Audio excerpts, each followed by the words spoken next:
I'd like to introduce David Shabazian, the Director of the Department of Conservation.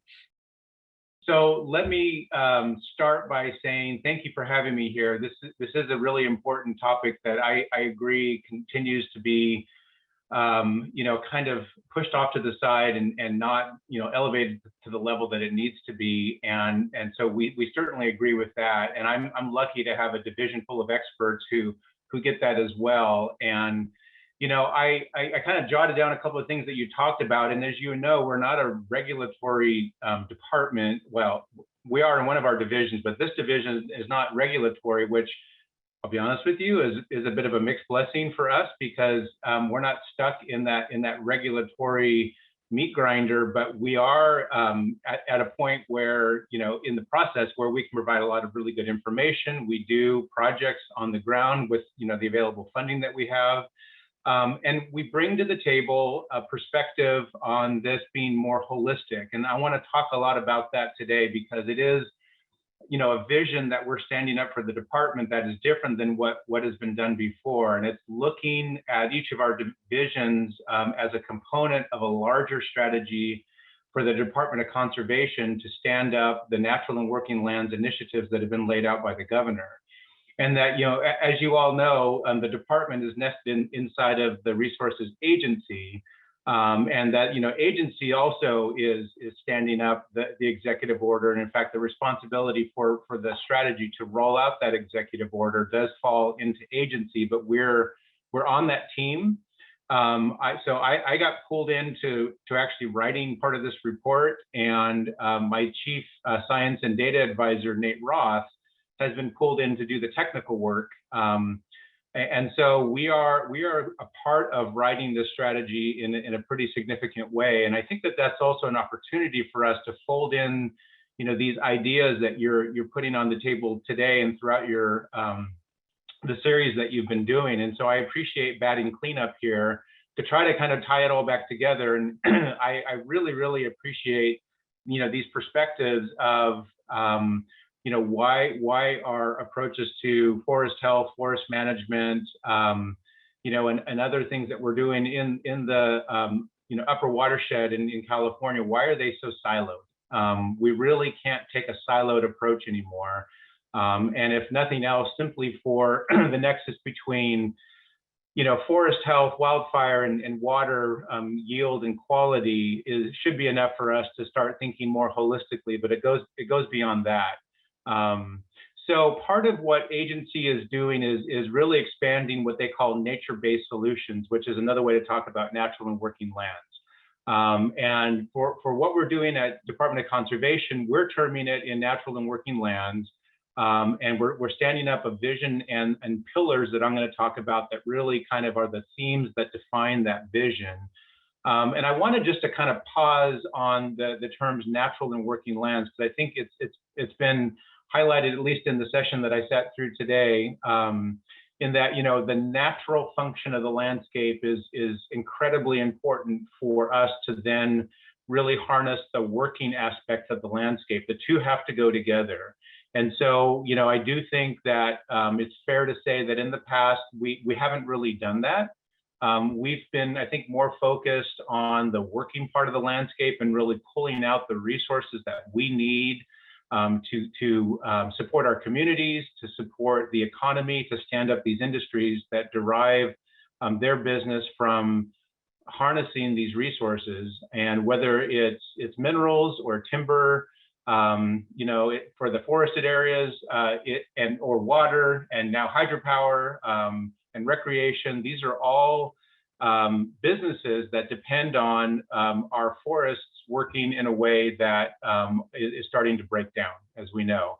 And so if we're going to go forward successfully as a state and as a region, we really need to start thinking more holistically about how we're approaching forest health, and do this in a way that syncs up with multiple objectives that the governor has laid out.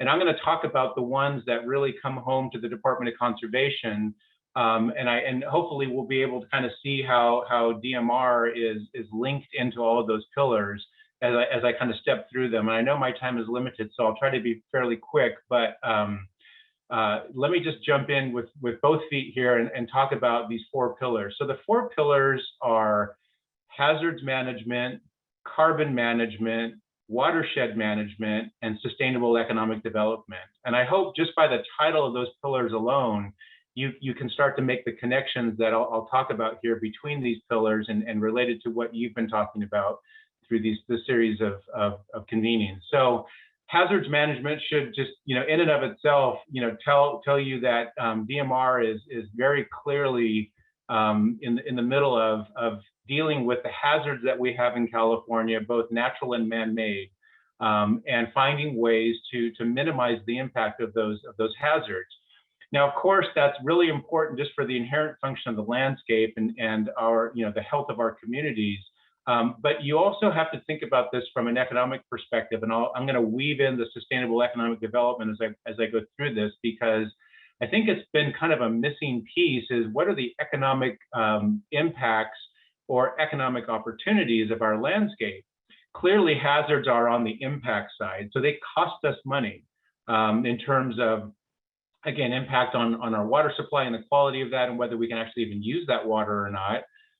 The debris that is sloughed off into our reservoirs and our waterways, changing the dynamics of the watershed, the impacts on our communities in terms of public health. So all of these are costs.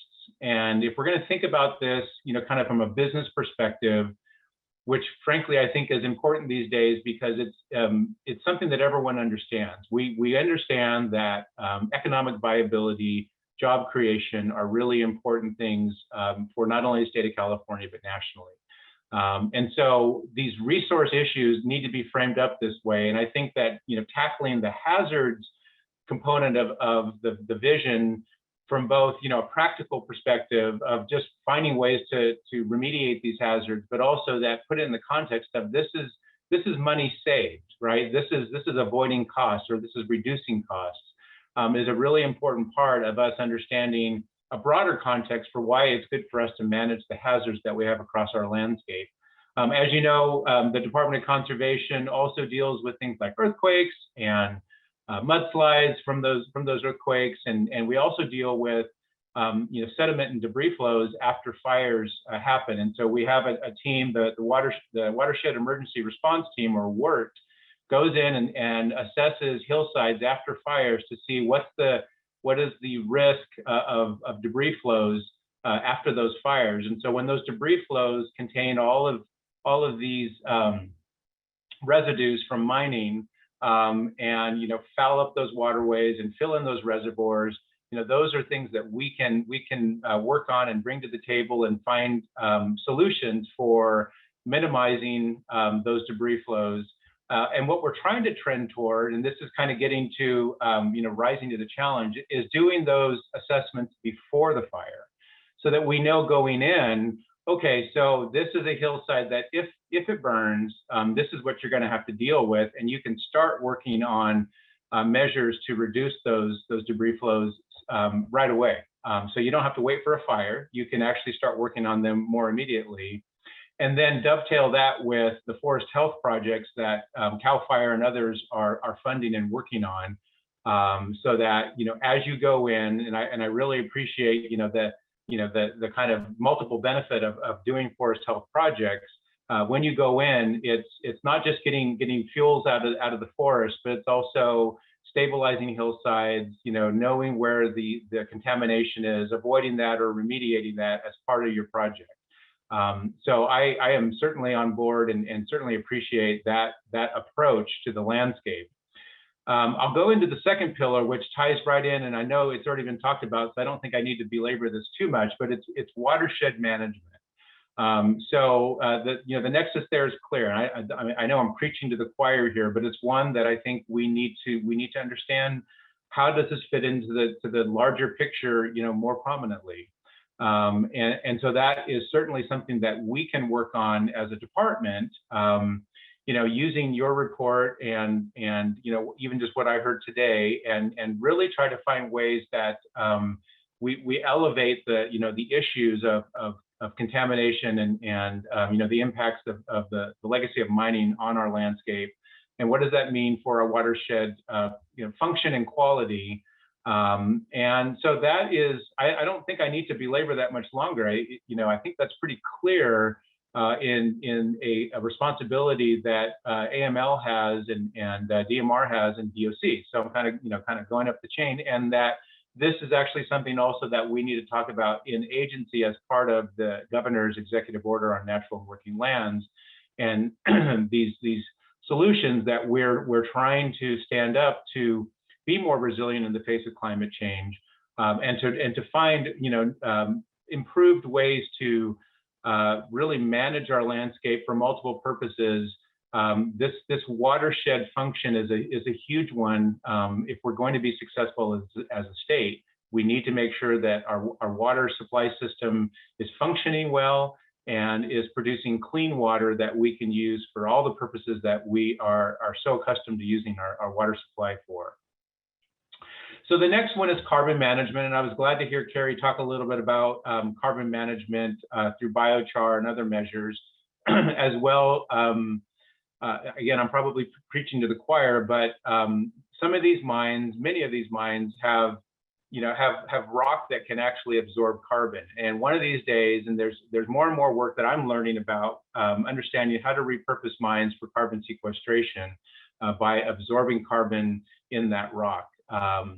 And then also just the basic functions, again, of the landscape working well is a carbon management tool. Soil is absorbing carbon, biochar absorbing carbon. These are all incredibly important and should be part of, again, this holistic approach to what you're talking about today, but what the state is talking about writ large across our natural and working lands. And then again, finally, the thread running through all of this is the economic development opportunities or challenges. We've seen communities in our forested parts of California really kind of dwindle away as logging has disappeared. But what are other opportunities for them to thrive? And part of that is that they need to be places that people want to go to, that feel safe going to. And that we can certainly work on finding ways for these communities to tap into the potential of, at a minimum, the stewardship of the land with more money and more people coming in to do forest management projects, to do watershed management projects, to remediate those mines. Those are all job creators and really important components of these communities thriving going forward, as well as then, with this cleaned up landscape, with more access into these areas, really supporting recreation, and really then balancing that with the ecology that again is so important for all of this working, and for having that be something that people actually want to see and appreciate and be part of.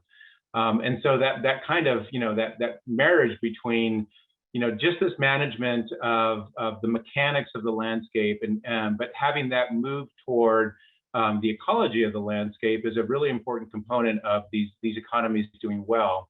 And then again, it's not just these upper watershed economies. It really is the economy of California that is dependent on these landscapes working well. And again, that water component is the thread that runs through all of this. And so it's that nexus to water supply and quality, I just don't want to ever lose sight of. And it's, again, one that we want to stand up even more so from the department vantage, and bring that more so into the agency advantage of looking at the executive order and what does it mean to use these nature-based solutions to find our resilience in the face of climate change, and in the face of a state that continues to grow, and really putting more pressure on our resources, and finding ourselves at this tipping point where we just can't look away anymore. We really have to grapple with the fact that we are highly dependent on these resources, again, both from an industry perspective, but simply a quality of life perspective. We all like food on our table, water coming out of our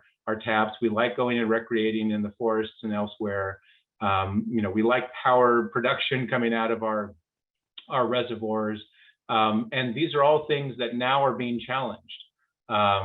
And let's add to that challenge the contamination, the legacy of mining and the contamination that's created, that actually makes it harder for us to achieve, those outcomes in a way that's truly sustainable, that is in sync and in balance with the ecology and the economy that we are so famous for, but yet now really dealing with that challenge going forward.